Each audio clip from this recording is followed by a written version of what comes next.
نحمدہ ونصلی علی رسولہ الکریم اما بعد فاعوذ باللہ من الشیطان الرجیم بسم اللہ الرحمن الرحیم وما خلقت الجن والانس الا لیعبدون صدق اللہ العظیم۔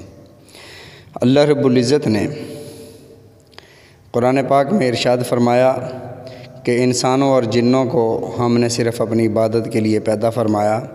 عبادت کیا ہے؟ صرف نماز عبادت نہیں ہے، صرف روزہ عبادت نہیں، صرف حج عبادت نہیں، صرف زکوٰۃ عبادت نہیں، بلکہ ہر وہ کام جو نبی علیہ الصلوۃ والسلام کے بتائے ہوئے طریقوں کے مطابق کیا گیا اور اللہ کے حکم پر عمل کیا گیا وہ عبادت ہے۔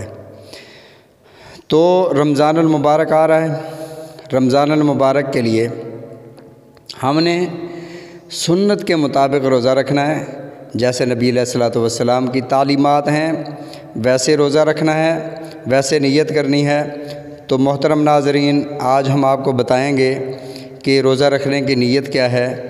تو روزہ نیت انما الاعمال بالنیات، اعمال کا دار و مدار نیت پر ہے۔ نیت دل کے ارادے کا نام ہے۔ دل میں روزے کا ارادہ کر لو کہ میرا آج کا روزہ ہے، تو نیت روزہ ہو جائے گا۔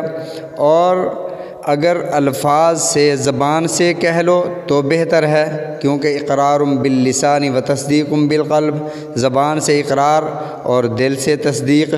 تو اس کے لیے عربی میں وَبِصَوْمِ غَدٍ نَوَيْتُ مِنْ شَهْرِ رمضان، اس کا معنی یہ ہے کہ میں کل کے روزے کے لیے، کیونکہ جب یہ روزہ رکھتا ہے، سحری کرتا ہے، تو اس وقت اگلا دن جو ہے وہ صبح صادق نہیں آئی ہوتی، طلوع نہیں ہوئی ہوتی، تو انسان نیت یہ کرتا ہے کہ میں کل کا روزہ رکھ رہا ہوں۔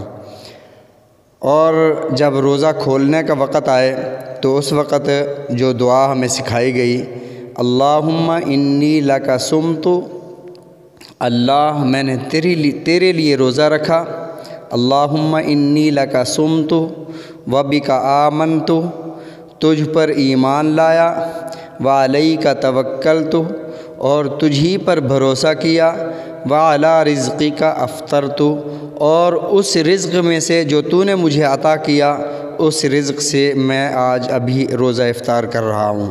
یہ روزہ کھولنے کی نیت ہے۔ اللہ رب العزت ہم سب کو عمل کی توفیق عطا فرمائے۔ وآخر دعوانا ان الحمد للہ رب العالمین۔